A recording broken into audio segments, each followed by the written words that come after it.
Area তুমি তো ভালো মেয়ে, তুমি আমার কথা শুনবে তো, তাই তো? এসো প্লিজ। না আঙ্কেল, আমি নিজের ছাড়া কারোর কথা শুনি না, বলে দিলাম আমি। আরিয়া এরম করতে নেই। দেখো তুমি পুরোটা না হলে অ্যাটলিস্ট কিছুটা খেয়ে নাও। তুমি তো আমাদের বাড়িতে গেস্ট, আমরা এটা মানি যে আমাদের বাড়িতে যদি কোনো গেস্ট আসে সে কিছু না খায় তাহলে সে বাড়িতে ব্যাড লাক আসে। প্লিজ আমার কথাটা শোনো। জানো তো আঙ্কেল, এই গোটা বাড়িতে তুমি একাই ভালো, আর বাকিরা সবাই সাইকো।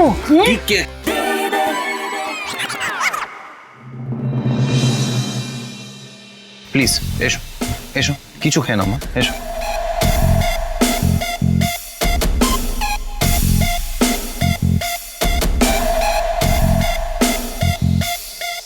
এক নম্বরের বদমাইশ, অসভ্য মেয়ে একটা।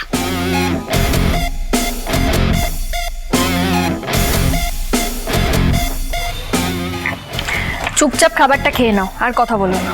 এই বাড়িতে তো আমি জলও খেতে চাই না, আঙ্কেল জোর করছে বলে একটু দাঁতে কাটছি। একদম এক গাদা খাবার দেবেন না। তুমি ওদিকে দেখো না তো দাদু ভাই, তুমি খাও, খাওয়া শুরু করো, খাও।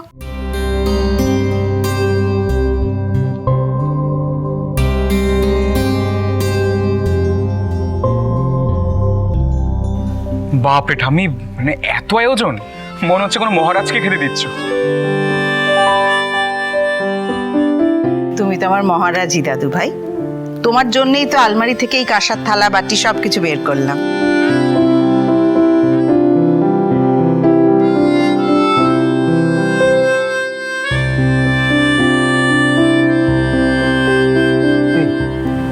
ঠাম্মি শুধু ওই দাদা ভাইকে কেন এত ভালোবাসে রে? আমাদেরকে তো এত আদর করে না। ঠাম্মি তুমি আমার একার জন্য কাঁসার থালা আনলে সাজ ঋষি ওদেরকেও দিতে পারতে।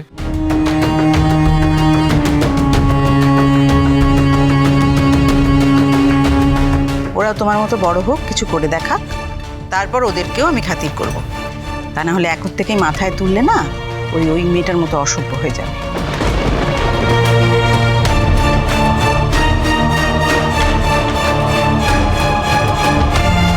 সাজ, তুই অন্য কিছু দিয়ে একটু খেয়ে ম্যানেজ কর।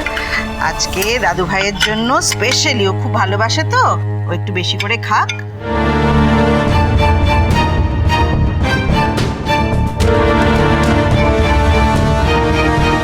কত দিচ্ছ ঠাম্মি? আরে খাও না, এই পুরোটা তোমার।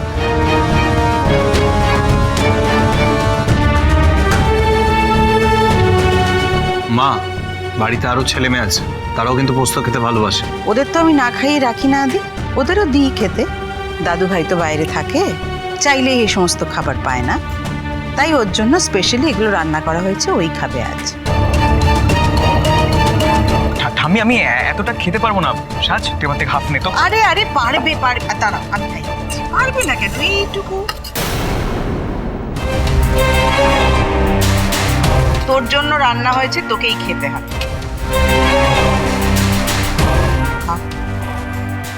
পুরোটা খাবে তুমি।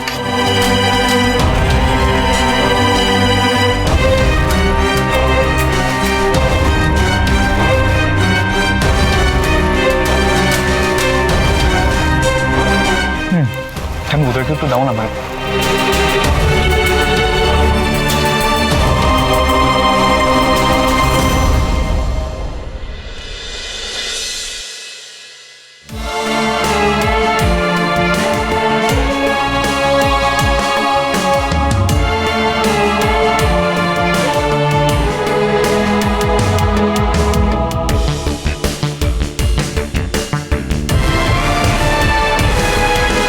আরিয়াও তো বহু বছর অস্ট্রেলিয়াতে থেকেছে ওর বাবার কাছে, হয়তো কোনোদিনও পোস্ত খেয়েই দেখেনি, তাই আজ ভালো লেগেছে বলে চুপচাপ খেয়ে নিচ্ছে।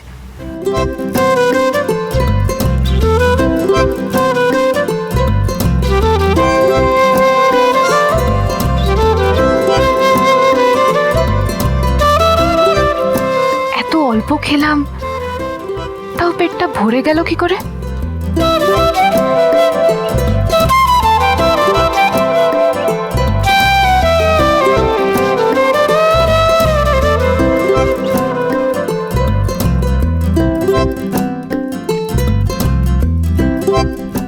বলছি, যেখানে আপনার কেশব দাদু ভাই হাত ধোয় সেখানে হাত ধুতে পারবো তো নাকি?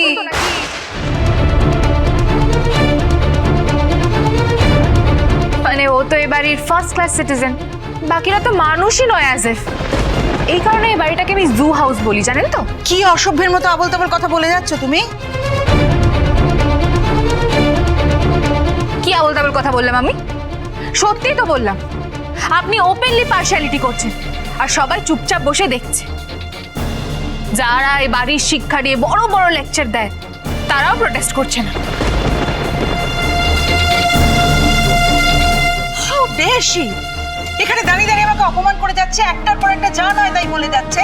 আমাকে ভালো করে চেনে না, জানে না, কিচ্ছু জানে না আমার সম্পর্কে, যা খুশি তাই বলে যাচ্ছে। আর তোরা চুপ করে সবাই সহ্য করছিস, চুপ করে শুনছিস, কেউ কোনো প্রতিবাদ করছিস না। বিরক্ত লাগছে আমার এই বাড়িতে থাকতে। ঠামি দাঁড়াও। মা, মা কোথায় যাচ্ছ? এটা কি হলো আরিয়া? এক রাতের জন্য তো এই বাড়িতে এসছো, সেখানে এই বাড়ি সম্পর্কে এত বড় মন্তব্য তুমি করতে পারলে? তুমি তো জানো না কার সঙ্গে কার কি সম্পর্ক, সম্পর্কের কি সমীকরণ। তাহলে এত বড় কথাটা বলার কি দরকার ছিল? Yeah right. আপনাদের এই জু হাউসের সমীকরণ না আপনাদেরই মুবারক। আমি আর মুখই খুলবো না।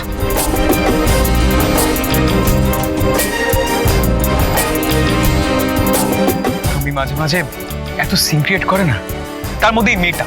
কেশব, তোমার ঠাম্মি কিন্তু খুব যত্ন করে তোমার জন্য থালাটা সাজিয়েছে।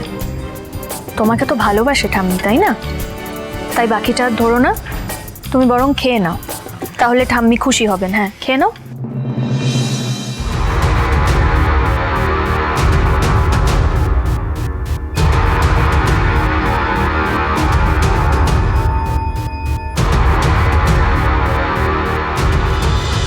থ্যাংক ইউ মামনি। থ্যাংক ইউ মামনি, অ্যান্ড সরি।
চুপ করে শান্ত হয়ে এখানে বসো।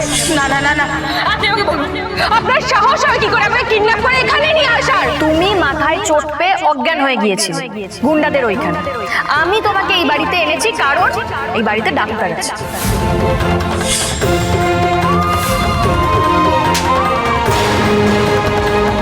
আজ আমি এত প্রবলেমে ছিলাম, একটা বাড়ি খুঁজে দেওয়ার জন্য ড্যাডকে এতবার কল করলাম, কলটা ধরাটা দূর, একবার কল ব্যাকও করলো না ড্যাড। একটা মানুষ এত বিজি কি করে হতে পারে? It's so frustrating.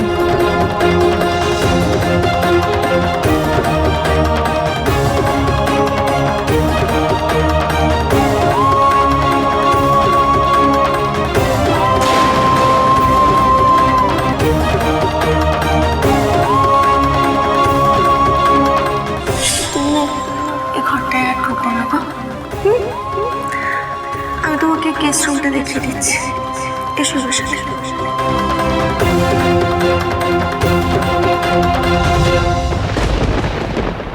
আজ যখন আমি ওই ঘরের জিনিসপত্রগুলোতে হাত দিচ্ছিলাম তখনই কি টেডির চোখটা খুলে গেছিল?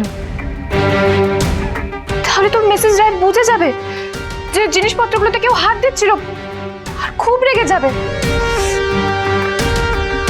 যদিও ওনার রাগে আমার কিছু যায় আসে না, তবুও ওই জিনিসগুলোর তো একটা সেন্টিমেন্টাল ভ্যালিউ আছে।